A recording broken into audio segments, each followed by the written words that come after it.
रामगढ़ गांव कई वर्षों पहले खूब हरा भरा गांव था, लेकिन पता नहीं इस गांव पर कौन सा काला साया छाया जो उसको चारों तरफ से सूखा बना गया। आज रामगढ़ में पानी की इतनी किल्लत है कि गांव वालों को पानी पीने के लिए बड़ी मशक्कत से मिलता है, जिसकी वजह से चारों तरफ सूखी जमीन, टूटी झोपड़ियां और गरीबी का ऐसा साया है कि वहां के लोग सपने देखने से भी डरते हैं। इसी गांव में रहता था रामलाल, एक गरीब किसान, उसकी पत्नी और उसका एक नौजवान लड़का अर्जुन। उसके पास बस 4 बीघा सूखी जमीन थी जो उसे हर साल कर्ज में डुबोती जा रही थी। हे भगवान, तुमने ऐसे गांव में क्यों जन्म दिया जिसके चारों ओर पानी की किल्लत है? ना इस गांव के आसपास कोई नदी है, ना ही तालाब है। मेरे जैसा गरीब किसान तो यूं ही सूखे से मर जाएगा। कुछ दिनों बाद सेठ धनपाल अपने रुपए मांगने के लिए आ जाएगा और पानी की कमी की वजह से सारी फसल पकने से पहले ही बर्बाद हो गई है। उस सेठ का कर्ज कैसे लौटाऊंगा? रामलाल अपनी फसलों के हाल को देखकर उदास मन से सर झुकाए घर की ओर चल देता है। इधर अर्जुन बाकी लोगों से थोड़ा अलग था। जहां उसकी उम्र के लड़की जगह जगह बैठकर गप्पे लड़ाती थी, वहीं अर्जुन एकांत में बैठकर अपनी समस्याओं और गांव वालों की समस्याओं पर गहन मंथन करता था। अगर मैंने कुछ अलग नहीं किया तो मेरी भी जिंदगी इसी सूखी जमीन में और गरीबी में गुजरेगी। इस गरीबी से लड़ने के लिए तो कुछ तो करना पड़ेगा। थोड़ी देर बाद रामलाल घर आ जाता है। पिताजी, मैं सोच रहा था क्यों ना मैं शहर चला जाऊं, जिससे हमारी ये गरीबी थोड़ी कम हो जाए। चाहता तो मैं भी यही हूं कि तू शहर चला जाए, परंतु अब हमारे इतने हाथ पैर नहीं चलते हैं। और ये बुढ़ापा, जिसकी वजह से ना तो तेरी माँ सही से काम कर पाती है और ना ही मैं। तू चला जाएगा तो हमारी यहाँ देखभाल कौन करेगा? वो दोनों बाप बेटे बैठे बात कर ही रही थी कि इतनी में ही कोई उनका दरवाजा खटखटाता है। राम प्यारी, जरा देखो कौन दरवाजा खटखटा रहा है। हाँ, जाती हूँ। रुको भैया, मैं आ रही हूँ, दरवाजा मत खटखटाओ। जैसे ही राम प्यारी दरवाजा खोलती है तो वो देखती है सामने सेठ धनपाल खड़ा है। राम राम भाभी जी, भाया है घर पर तो उससे बोल दो सेठ धनपाल आया है पैसा लेने के लिए। सेठ जी, आप? अभी जाकर बोलती हूँ। रामलाल और अर्जुन सेठ धनपाल की आवाज सुनकर बाहर निकल आते हैं। ला भाया, अब तुम्हारे पैसा लौटा दे, अब तो 3 बरस हो गए। सेठ जी, आप चारों ओर गांव का हाल देख रहे हो ना, पानी की कितनी कमी है। पानी की कमी की वजह से सारी फसल बर्बाद हो गई। घर में खाने के लिए अनाज भी पर्याप्त नहीं है। माने कछु पतो नहीं, माए तुम्हारे पैसा चारे। चाहे तारी फसल बर्बाद हो, पानी की कमी हो, लेते समय ताने माने ये नहीं बोला था कि फसल सही होगी तभी लौटा पाऊंगा। अब तो भाया घणो समय हो गया, मैं तो अपने पैसा लेकर ही जाऊंगा। सेठ जी, ऐसा मत बोलिए, मैं इतनी बड़ी रकम कहां से लाऊंगा? मुझे थोड़ा और समय दीजिए। जैसे ही फसल की सही पैदावार होगी वैसे ही मैं आपका सारा कर्ज लौटा दूंगा। साल दर साल ऐसे ही निकल जाएंगे, पर तासे मारे पैसा कभी वापस नहीं होंगे। अगर ताने मारे पैसा अगली साल तक नहीं लौटाए तो तारी सारी जमीन मारी हो जाएगी, समझो भाया। सेठ धनपाल जाती जाती बोलता है। रामलाल भाया, पैसा तैयार रखना, मैं अगली साल इन्हीं दिनों में वापस आऊंगा मारे पैसा लेने के लिए। नहीं तो तारी जमीन के कागज तैयार रखना भाया। इतना सुन तीनों का मन उदास हो जाता है।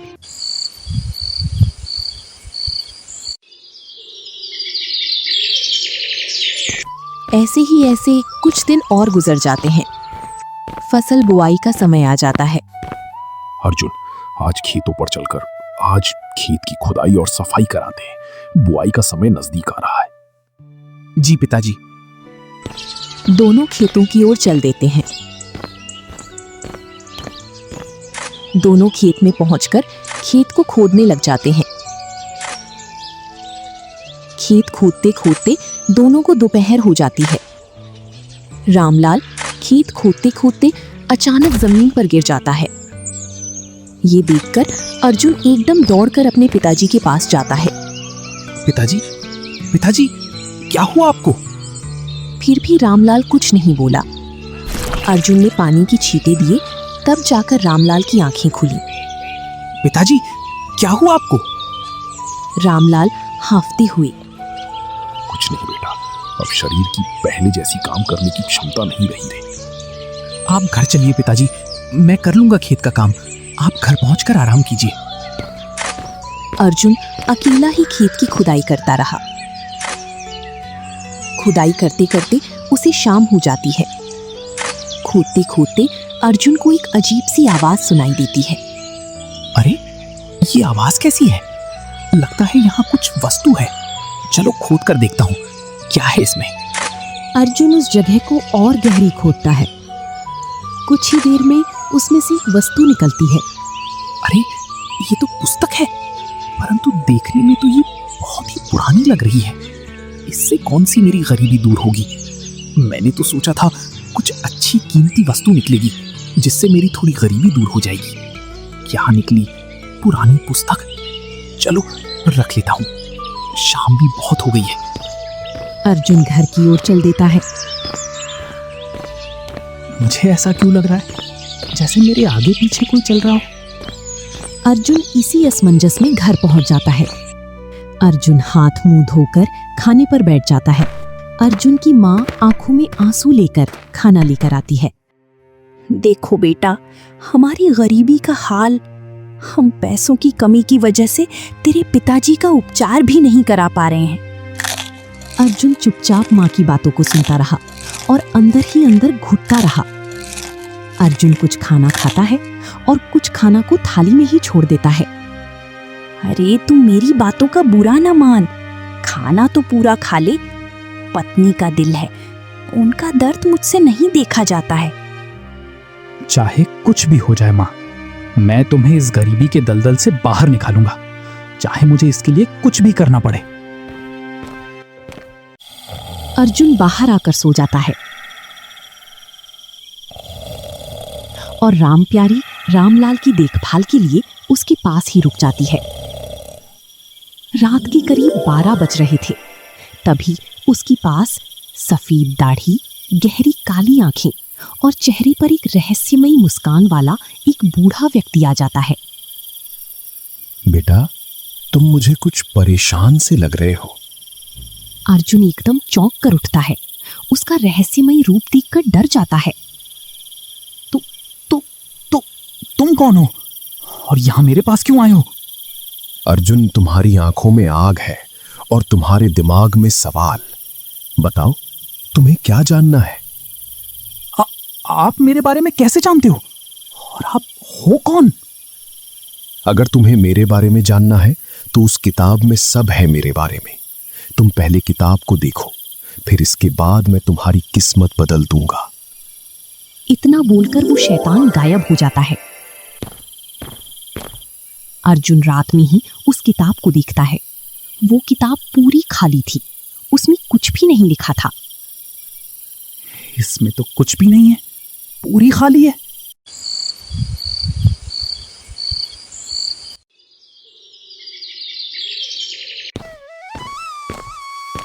अर्जुन दूसरी रात में उस शैतान का इंतजार करता है। जैसे ही रात के 12 बजते हैं तो वो शैतान आ जाता है। मेरी किताब में लिखा है सफलता का रहस्य। क्या जानूं तेरे बारे में क्या कहा गया? ये किताब तो पूरी खाली है।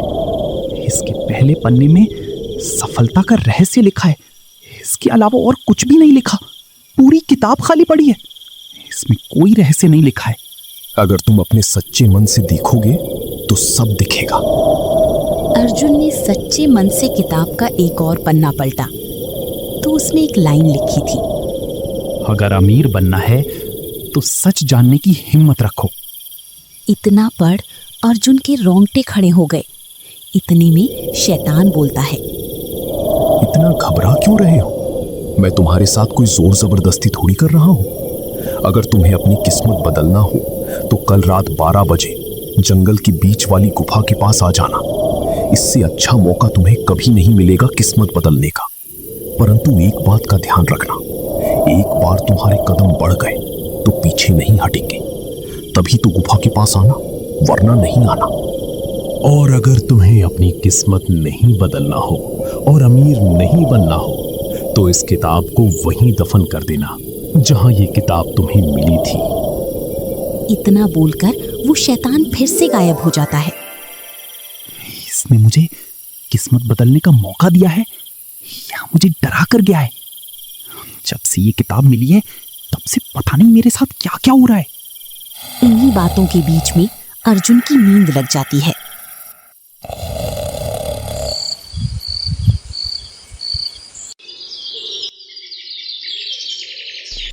क्या हुआ? तू इतना डरा हुआ क्यों है? कुछ भी तो नहीं हुआ माँ, बस कभी कभी सेठ की बातें याद आ जाती हैं। तू फिक्र मत कर, जो ईश्वर चाहेंगे वही होगा। अगर वो जमीन सेठ की होगी तो सेठ के पास चली जाएगी, और हमारी होगी तो ईश्वर जरूर ही कोई चमत्कार करेंगे। हाँ माँ, मैं 2-3 दिन के लिए शहर जा रहा हूँ। मैंने सुना है शहर में फसल के अच्छी किस्म के बीज आए हैं। 2 दिन शहर में कुछ काम करके कुछ बीज ले आऊंगा। हाँ, चला जाना, पर ज्यादा दिन मत करना बेटा, वरना तेरे माँ बाप वैसे ही तेरी यादों में मर जाएंगे। 3 से 4था दिन नहीं होने दूंगा माँ। थोड़ा शाम का समय हो जाता है। अर्जुन अपने घर वालों से झूठ बोलकर जंगल की ओर निकल जाता है।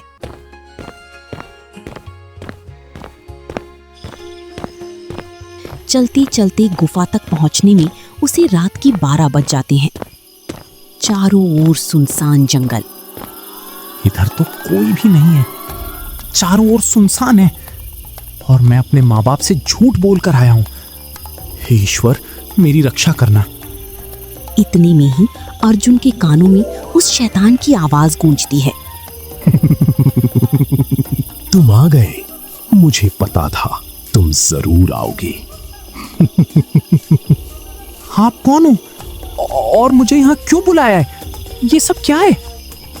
मैं तुम्हें करोड़पति बना सकता हूँ। मैं तुम्हारी सारी गरीबी एक झटके में खत्म कर सकता हूँ। इतना सुन अर्जुन की धड़कनें बढ़ जाती हैं। शैतान थोड़ा रुककर फिर बोलता है, इसके लिए तुम्हें एक खेल खेलना होगा। कैसा खेल? इस खेल में तुम्हें 3 पहेलियों के जवाब देने हैं। जब भी तुम सही जवाब दोगे तो हर जवाब तुम्हें नए रास्ते पर ले जाएगा। और अगर मैं हार गया तो? और अगर तुम हार गए तो तुम अपना सब कुछ खो दोगे जो तुम्हारे पास है और जो तुम्हें मिलने वाला है। इसलिए अभी भी तुम्हारे पास मौका है। तुम इस खेल को छोड़कर घर जा सकते हो। अर्जुन एकदम शांत मन से विचार करता है और कुछ पल बाद शैतान से बोलता है, मैं तैयार हूं इस खेल के लिए। अच्छे से सोच समझ लिया है ना? फिर मत बोलना कि मैंने तुम्हें फंसाया है मेरी बातों से। हाँ हाँ, नहीं बोलूंगा। मैंने अच्छे से सोच समझ लिया है। चलो तो फिर हो जाओ तैयार। तुम मेरी पहली पहेली का जवाब दो और अपनी किस्मत को बदलो। वो क्या है जो दिखाई नहीं देता लेकिन सबसे कीमती होता है? ये कैसी पहेली है? ये तो बस शुरुआत है। जल्दी से जवाब दो, समय कम होता जा रहा है। जल्दी करना, नहीं तो कहानी खत्म बच्चू। इतना कहकर शैतान वहां से गायब हो जाता है। अर्जुन उसको अपने चारों ओर देखता है। तभी उसके कानों में एक और आवाज आती है, बचाओ बचाओ। अर्जुन धीरे धीरे जिस तरफ से आवाज आ रही थी उसी तरफ जाता है। अर्जुन कांपते हुए गंभीर स्वर में बोला, कौन है वहां? चारों ओर अंधेरा, कुछ भी नहीं दिखाई दे रहा। अचानक फिर से वही आवाज आती है, बचाओ, मुझे बाहर निकालो। थोड़ी देर सन्नाटा रहता है और देर बाद फिर से वही आवाज आती है, अगर तुम्हें पहला जवाब चाहिए तो मुझे बाहर निकालो। या तो शैतान की कोई चाल है या ये कोई मौका है जो इन पहेलियों का जवाब मुझे सटीक दे सके। मैंने इतनी चुनौती ली है, क्यों ना मैं एक और चुनौती ले लूं। अर्जुन हिम्मत जुटाकर बोलता है। कहाँ हो तुम? मुझे दिखाई नहीं दे रहे हो। अरे तुम पीछे मुड़कर देखो, मैं पीछे लटका हुआ हूँ पेड़ पर, एक बोतल में। जैसे ही अर्जुन ने उस बोतल में देखा तो उसमें एक डरावना सा आदमी था, जिसके बिखरे हुए बाल, लाल आंखें, जिसे देखकर अर्जुन डर जाता है, मानो कि उसने कई सालों से सूरज की रोशनी न देखी हो। तुम कौन हो? हाँ, मैं वही हूँ जो तुम्हें करोड़पति बना सकता हूँ। तुम भी वही बात बोल रहे हो जो शैतान ने बोली थी। क्या तुम कभी उस शैतान से मिले हो? क्या तुमने भी उसका खेल स्वीकार किया है? हाँ, किया है। क्यों? अब तुम वापस नहीं जा सकते हो। क्यों? और वो है कौन? वो शैतान नहीं, वो तुम्हारी सोच से भी कहीं ज्यादा खतरनाक है। क्या तुम्हें पहली पहेली का जवाब पता है? हाँ, क्यों? तुम्हें पता नहीं है क्या? जब मुझे पता होता तो मैं आपसे क्यों पूछता? वो जो तुम्हारे सदा साथ रहता है, तुम जो भी काम करते हो उसमें भी तुम्हारे साथ रहता है, हर पल तुम्हारे साथ रहता है, तुम्हें एक क्षण के लिए भी अकेला नहीं छोड़ता। कभी किसी के पास होता है और कभी किसी के पास कमी होती है इसकी। अगर इसका सदुपयोग हो जाए तो आदमी खुश। इसका मतलब समय? हाँ, वो दिखाई नहीं देता लेकिन सबसे कीमती होता है। हाँ, ये ही सही जवाब है। जैसे ही अर्जुन ने समय बोला तो दोनों देखते हैं, गुफा के पास एकदम से उजाला होता है। अर्जुन उस बोतल को लेकर गुफा की ओर दौड़ लगाता है। वो जाकर देखता है तो उस गुफा में उसे एक रास्ता सा दिखाई देता है, जिसके दरवाजे धीरे धीरे खुल रहे थे। ये क्या हो रहा है? ये खेल का अगला स्तर है। अर्जुन ने जैसे ही गुफा में अंदर कदम बढ़ाए तो बोतल में से भूत बोलता है। रुको। क्यों? क्योंकि जो अंदर है वो तुम्हें बदल देगा। तुम सच क्यों नहीं बोल रहे हो? क्योंकि मैं भी कभी तुम्हारी तरह करोड़पति बनने के लिए आया था। क्या? क्या मतलब तुम्हारा? मैंने भी यही खेल खेला था, करोड़पति बनने के लिए। फिर? मैं सब कुछ हार गया। क्या मतलब? मैंने इस खेल में अपने पूरे परिवार को खो दिया, अपनी पहचान खो दी, और आखिर में उस शैतान ने मुझे इस बोतल में बंद कर दिया। अब मैं ये खेल नहीं खेलूंगा, मैं जा रहा हूं अपने घर। हाँ, मैंने तुमसे पहले ही बोला था, अच्छे से सोच समझ लेना, इसके बाद खेल खेलना।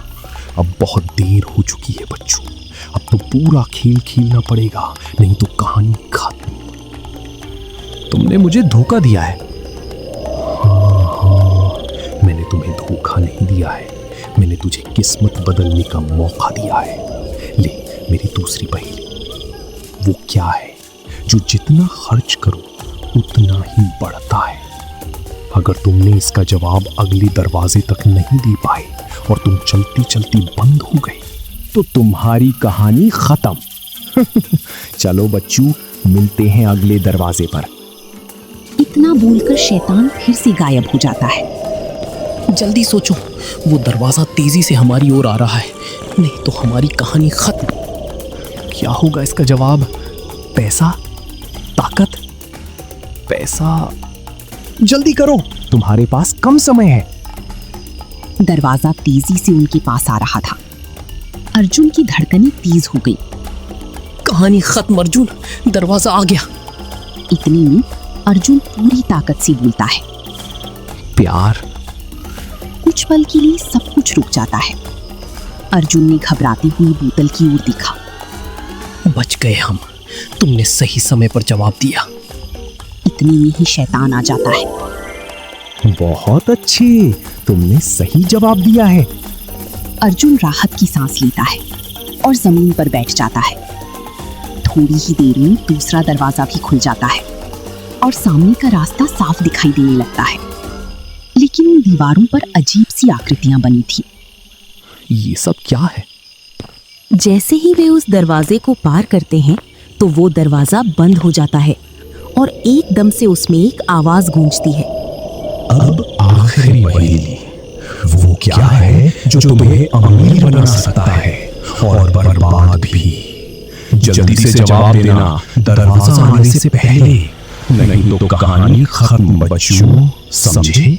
चलो अब मैं मिलता हूं तुम्हें खजाने पर। जल्दी करो, खजाना तुम्हारा इंतजार कर रहा है। क्या है इसका जवाब? क्या हो सकता है? पैसा? इतना सीधा जवाब तो हो नहीं सकता। लालच? ये भी नहीं हो सकता। दिमाग? ये भी सही जवाब नहीं लग रहा मुझे। सभी जवाब सही लग रहे हैं और सभी जवाब गलत भी लग रहे हैं। अरे जल्दी सोचो, यही सबसे खतरनाक है। अगर हमें जिंदा रहना है तो मुझे अपने कान के पास ले जाओ। वो भूत अर्जुन के कानों में कुछ बोलता है। जैसा मैंने बोला है वही करना है अर्जुन, वरना ये शैतान हम दोनों को मार देगा। हाँ, वो तो मैं कर लूंगा। इससे पहले हमारी जान बचाने के लिए पहेली का जवाब दो। इसमें मैं तुम्हारी कोई मदद नहीं कर सकता। अगर मैंने मदद की तो हमारी कहानी खत्म। जल्दी से जवाब दो, तुम्हारे पास कम समय है। इतने सालों की तपस्या आज होगी सफल। मुझे 2 लोगों की बलि देना है। अब मेरे पास 2 लोग हो गए हैं। अर्जुन, ये तुमने बहुत अच्छा किया जो तुम्हारे साथ साथ उस बोतल वाले आदमी को भी यहाँ ले आए। तुम जल्दी जल्दी मुकाम पर आओ, मैं तब तक तुम्हारी बलि की तैयारी कर लेता हूँ। शैतान वहां से गायब हो जाता है। जल्दी सोचो अर्जुन, अगर जिंदा रहना हो तो। अर्जुन को अपने पिताजी की बातें याद आ जाती हैं। पिताजी मुझसे हमेशा कहते थे, बेटा कभी लालच मत करना। लालच आदमी को मिटा देता है और बिना लालच के बनने में थोड़ा समय लग सकता है। लालच में तुम जल्दी बड़े आदमी तो बन जाओगे, पर उसी तेजी से मिट जाओगे। कभी किसी के हक मत खाना बेटा। इसका मतलब, इसका जवाब लालच है। जैसे ही अर्जुन ने लालच बोला, एकदम गुफा हिलती है और चारों ओर रोशनी ही रोशनी फैल जाती है। कुछ ही देर बाद दोनों शैतान के सम्मुख पहुंच जाते हैं, जहां उसने बलि की पूरी तैयारी कर रखी थी। स्वागत है तुम दोनों का मेरी माया नगरी में। आज जाकर मेरी तपस्या पूर्ण होगी। 15 वर्षों के बाद मैं ऐसी ही व्यक्ति को खोज रहा था जो मेरी बातों में यहाँ तक आ जाए, और तुम दोनों मेरी बातों में यहाँ तक आ गए। अब मैं पूरे रामगढ़ पर राज्य करूंगा। मैं जो चाहूंगा वही होगा। इतना सुन अर्जुन थोड़ी हिम्मत दिखाता है। वो उस शैतान की सारी चालाकी समझ जाता है और गुस्से में वो उस बोतल को जोर से जमीन पर पटकता है, जिससे वो बोतल वहीं टूट जाती है। मूर्ख लड़की, ये क्या किया तूने? चलो ठीक ही किया, तूने मेरा काम और भी आसान कर दिया। अब मैं तुम दोनों की बलि एक साथ दूंगा। शैतान बोल ही रहा था कि इतने में उस भूत ने हवन कुंड में से भभूत उठाकर उस शैतान के ऊपर डाल दी। जैसे ही भभूत शैतान के ऊपर गई, उसके तुरंत बाद ही अर्जुन ने मंत्र पढ़ना शुरू कर दिए, जो भूत ने उसके कानों में बोले थे। ये क्या किया तुमने मेरे साथ? मेरा पूरा शरीर जल रहा है। मूर्ख, इसकी बातों में आकर तूने अपना बहुत बड़ा नुकसान किया है। हाँ हाँ हाँ। देखते ही देखते वो शैतान एक साधु की भेष में बदल जाता है। अर्जुन, आज तुम्हारी बहादुरी की वजह से हम दोनों की जान बच गई है। उस शैतान ने मेरी शक्तियों का गलत उपयोग किया था। और मंगल, आज से तुम भी सामान्य मनुष्य की तरह जिंदगी जी सकते हो। ये तो ईश्वर की कृपा है कि आप सभी की सेवा करने का मौका मिला। वो ऐसे मौके ईश्वर सभी को नहीं देते हैं। मैं बहुत ही भाग्यशाली हूँ। तुम्हारे इस कर्मठशील काम से मैं बहुत ही प्रसन्न हूँ। मांगो अर्जुन, तुम्हें क्या चाहिए? मुझे कुछ नहीं चाहिए साधु जी, बस आप तो गांव को पहले जैसा हरा भरा कर दो, जिससे किसानों को पहले की तरह पर्याप्त मात्रा में पानी मिल सके। जिससे किसानों की फसलों की पैदावार सही से हो सके। आप तो गांव के सूखे को खत्म कर दो। तुम अपने लिए भी तो कुछ धन दौलत मांगो, ये तो गांव वालों के लिए है। जहां मेरा गांव पहले की तरह सुखी जीवन व्यतीत करेगा, वही मेरे लिए सबसे बड़ा धन दौलत का खजाना होगा। जैसी तुम्हारी इच्छा पुत्र, कल्याण हो। देखते ही देखते सब कुछ गायब हो जाता है और वो दोनों गांव के बीचों बीच पहुंच जाते हैं। कुछ ही देर में सभी गांव वाले उनके पास एकत्रित हो जाते हैं। अर्जुन की साथी ने पूरी घटना गांव वालों को सुनाई। सभी गांव वाले सुनकर बहुत ही खुश हुए। जहां पहले गांव में सूखा ही सूखा था चारों ओर, अब चारों ओर हरियाली ही हरियाली छा गई थी। ये चमत्कार देखकर गांव वाले बोलते हैं, रामलाल के छोरे ने हमारी इतनी मदद की, क्यों ना हम भी रामलाल की मदद करें। सेठ का जितना भी कर्ज रामलाल के ऊपर है, हम सभी गांव वाले रुपए एकत्रित करके उसका कर्ज चुकाएंगे। सभी गांव ने रुपए एकत्रित किए और सेठ को रुपए देने के लिए चल दिए।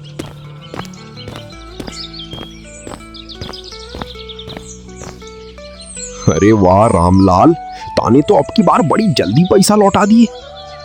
ये सब तो गांव वालों की कृपा है सेठ जी, नहीं तो मेरे पास इतने रुपए कहां से आते।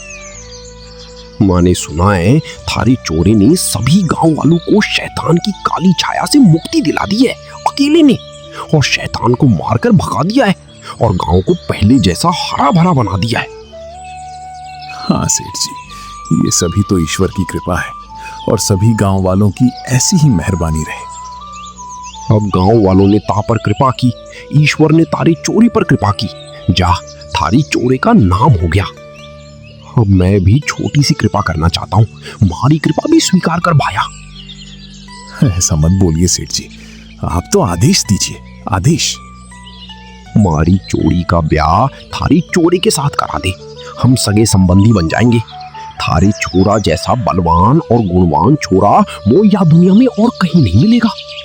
तुम्हारी कृपा मंजूर है थाने? हाँ, मुझे मंजूर है सेठ जी।